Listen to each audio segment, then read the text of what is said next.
Hey guys, NerdKi here. So in Dragon Ball Super Chapter 62, Edge of Defeat, Morro has just absorbed 7-3 and obtained all his abilities, including the ability to copy other people's abilities.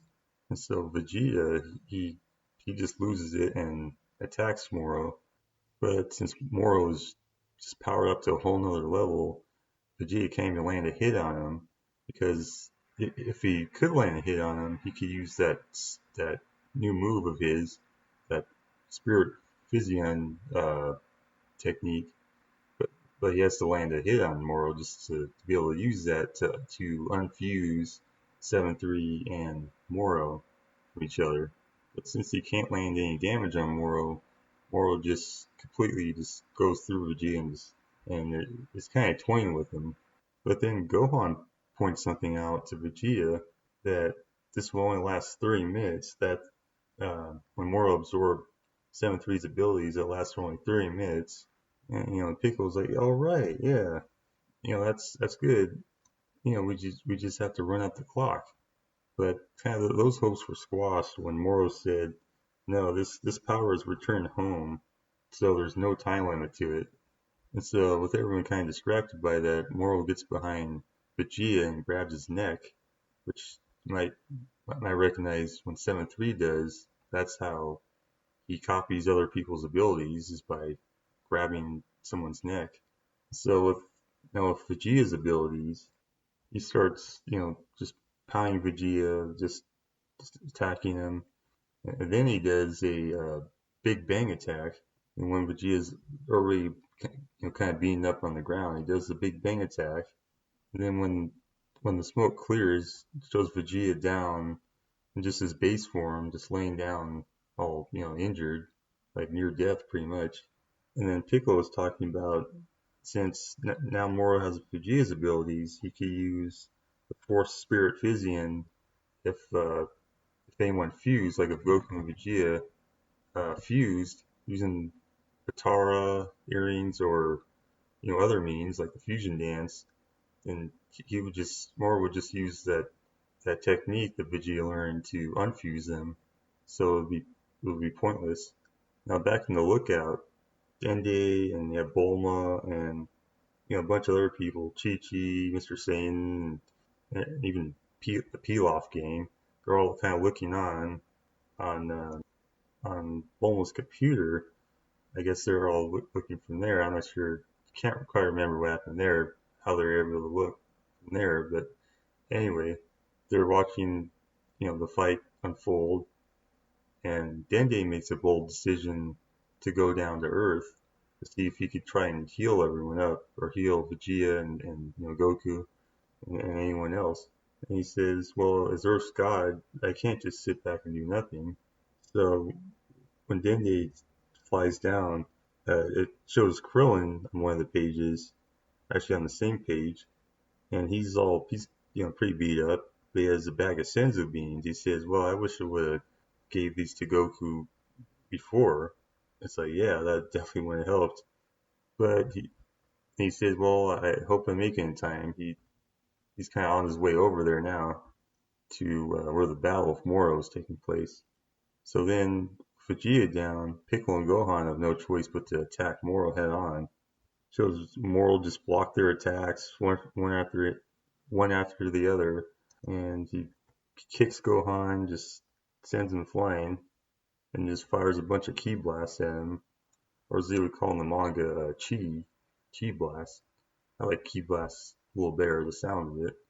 And Piccolo does his little arm stretch, thing than the Mechans could do, and he's far away from Moro, but he stretches his arms and grabs Moro's legs to keep him from moving. But all Moro has to do is turn around, just blast Piccolo, and that's what he did. And Moro says, "I mean, haven't you realized I'm trying to keep you all alive? Because I need your energy. I need you as like a meal." And Gohan does the technique that really I don't remember Gotenks using in DBZ. That's using that big ring to go around Moro, sort of stop him from moving, this big like energy ring. And Moro's a little surprised, but he can't move. And so Goku does an instant transmission Kamehameha right from instant transmission. It goes right behind Moro. So then when he releases the blast, and Moro just with one hand, he just blocks it. Even in the energy ring, he still looks like move his arm, so he blocked it with one arm, or one hand. Then as a result, Goku just blasted Moro's arm off with the Kamehameha. Okay, and the first thing I thought of here was like, oh, okay, he's gonna regenerate it somehow. The way he did it though was pretty crazy. Since 7-3 had Piccolo copied, his abilities copied, he did regenerate, but as soon as Moro regenerated, he had his arm right in front of Goku's chest, and then he regenerated, and his arm went right through Goku's chest, and I mean that's like a finishing blow right there. And so it just shows Goku's chest is a big hole in his chest, and it's bloody. And even though it's in black and white, the manga, you still kind of see it from the artwork, just the blood pouring out of Goku. And you're like, oh wow, he's gonna die. I mean, there's no question about it. But then Morrow is kind of insisting, well, I mean, I'm trying to keep you people alive. I'm trying to keep, especially Goku, with his power alive, so he can absorb his energy and add it to his own. And Gohan just loses his shit and just starts attacking Morrow with all sorts of, punches and kicks.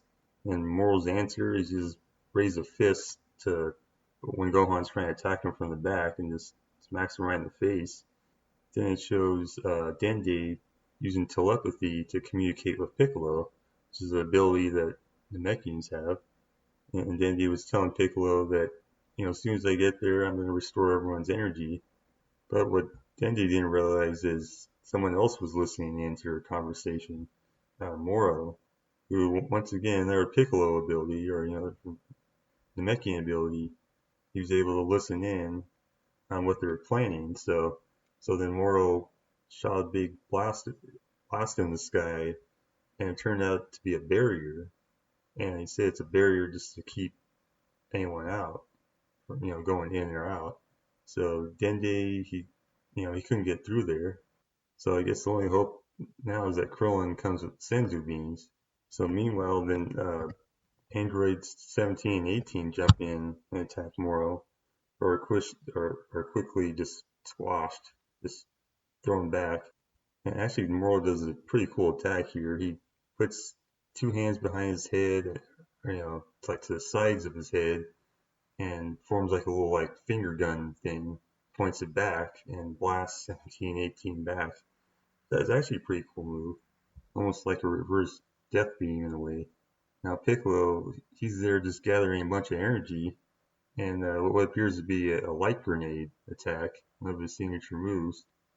And looks like he plans to just take the whole planet with him, because if Dende's kind of protected, he won't be destroyed, and the Dragon Balls won't disappear, and you can push everyone back, right? Well, Morro kind of saw through that. I mean, Morro's a smart villain. He really is one of the smartest villains in the whole thing. And so he does a special beam cannon and just takes Piccolo, out of the fight, right through the chest, takes him out.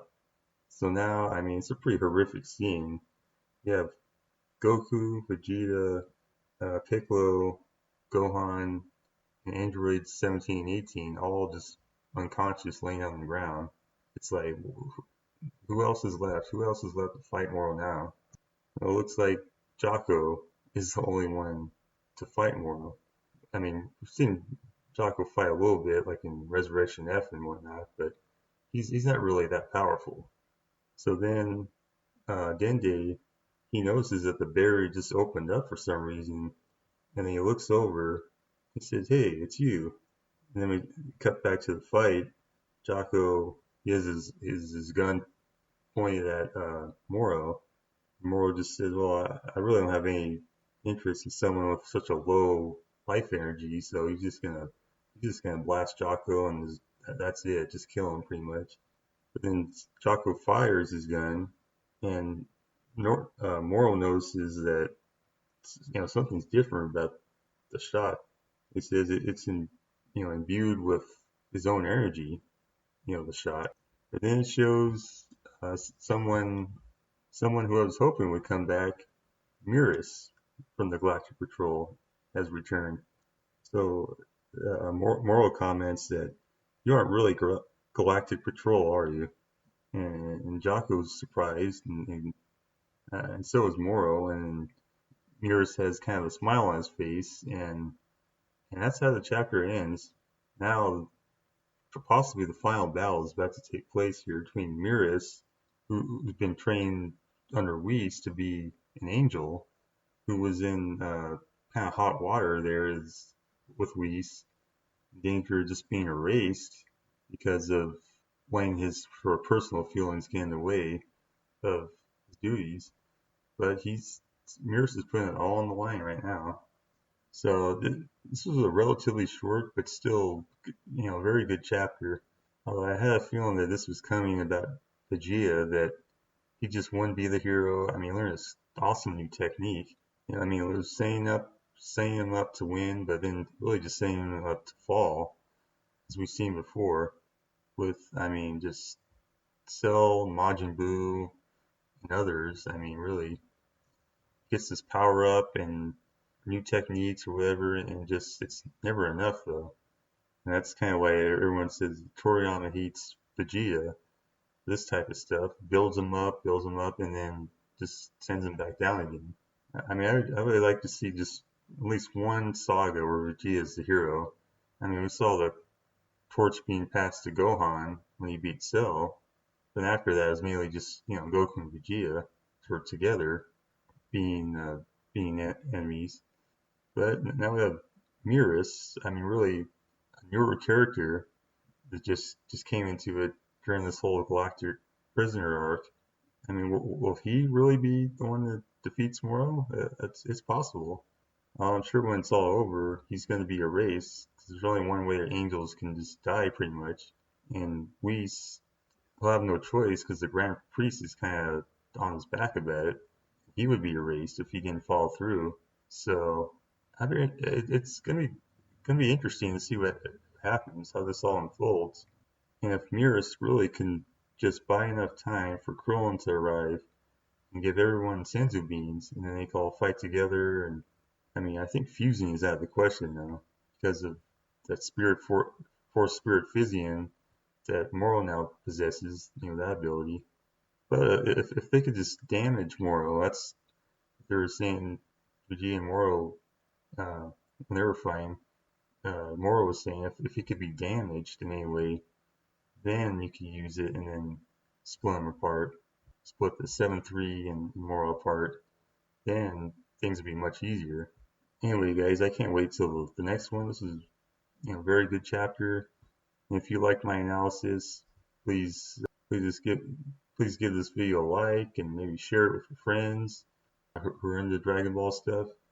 And make sure before you leave, if you haven't already, to subscribe to my channel. I'm NerdKi, and I'll see you next time.